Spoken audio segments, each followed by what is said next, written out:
नमस्कार, मैं doctor Vaishali Chauhan, senior gynaecologist and laparoscopic surgeon from Pune. आज हमारा चर्चा का विषय है थायराइड इन प्रेगनेंसी। तो इस बारे में हम क्यों बात करें, थायराइड यानी क्या होता है। तो थायराइड एक ग्रंथि होती है, ग्रंथि यानी ग्लैंड, जो कि यहाँ आगे नेक के आगे स्थित रहती है और इस ग्रंथि का काम है थायराइड हार्मोन रिलीज करना। थायराइड हार्मोन क्यों इतना महत्वपूर्ण है? क्योंकि थायराइड हार्मोन की वजह से एंटायर बॉडीली फंक्शंस जो होते हैं, जैसे कि मेटाबॉलिज्म, ये नियंत्रित होता है।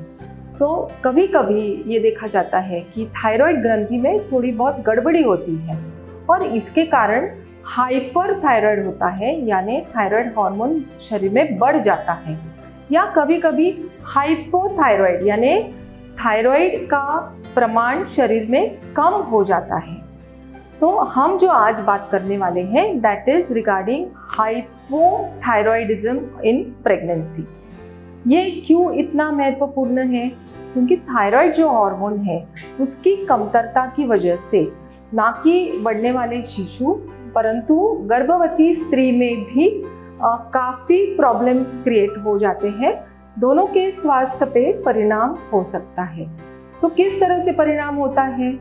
अगर हाइपोथायराइड की कंडीशन हो ड्यूरिंग प्रेगनेंसी तो गर्भवती स्त्री में एनीमिया हो सकता है, हीमोग्लोबिन कम हो सकता है, ब्लड प्रेशर बढ़ सकता है जिसे कहते हैं प्री एक्लैम्सिया। कभी कभी अबॉर्शन के चांसेस बढ़ जाते हैं, प्रीमेच्योर डिलीवरी यानी प्रीटर्म लेबर भी हो सकता है। और बढ़ने वाला जो बच्चा है उसके लिए क्या क्या साइड इफ़ेक्ट्स हैं? अगर हाइपोथायराइड है ड्यूरिंग प्रेगनेंसी तो जो बच्चा बढ़ रहा है उसके दिमागी डेवलपमेंट में बाधा आ सकती है। वो बढ़ने वाला जो शिशु है उसका IQ डेवलपमेंट या इंटेलेक्चुअल डेवलपमेंट ठीक तरह से नहीं होता और लाइफ लॉन्ग इस बेबी को न्यूरो डेवलपमेंटल प्रॉब्लम्स हो सकते हैं। तो अगर there is hypothyroidism in pregnancy, ये बहुत बड़ी समस्या है।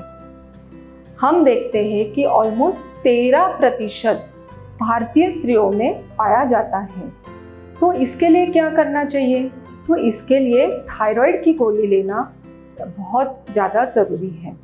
तो कैसे हम डोज तय करते हैं? और बहुत बार पेशेंट कहते हैं कि अभी मुझे थायराइड की गोली आप मैडम चालू करके दे रहे हो, क्या ये गोली मुझे ज़िंदगी भर लेनी पड़ेगी?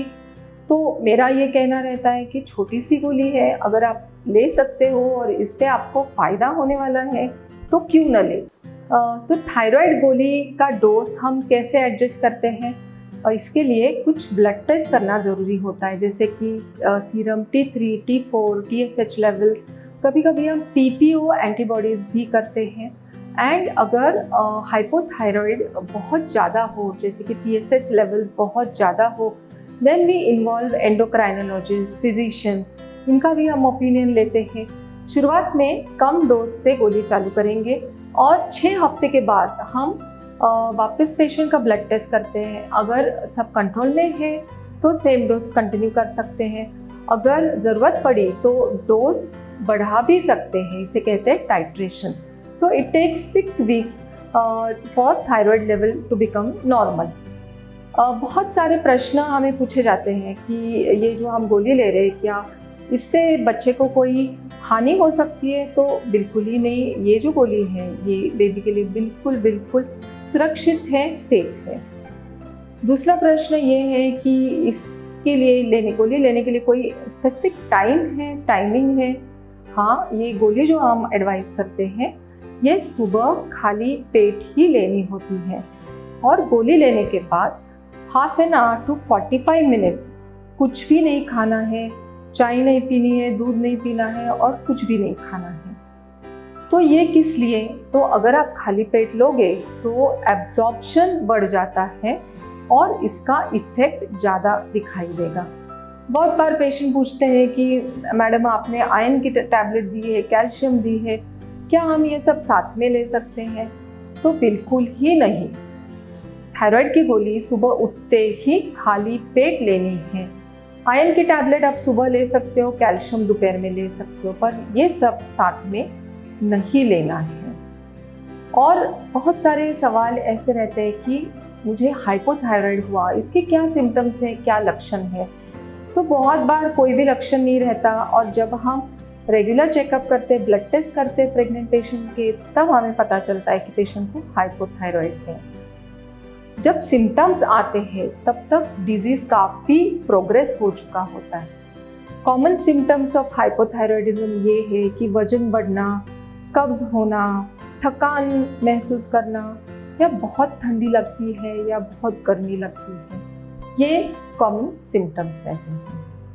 तो इस वीडियो में हमने देखा है कि हाइपोथायराइड इन प्रेगनेंसी क्या होता है और इसके लिए क्या ट्रीटमेंट लेना चाहिए, इसकी जो गोली है वो किस प्रकार लेनी चाहिए। इस विषय में और आपके मन में कोई शंका हो तो आप ज़रूर हमें कांटेक्ट कीजिए। और जानकारी के लिए हमारे चैनल को सब्सक्राइब कीजिए और हमारे वेबसाइट को विजिट कीजिए। धन्यवाद।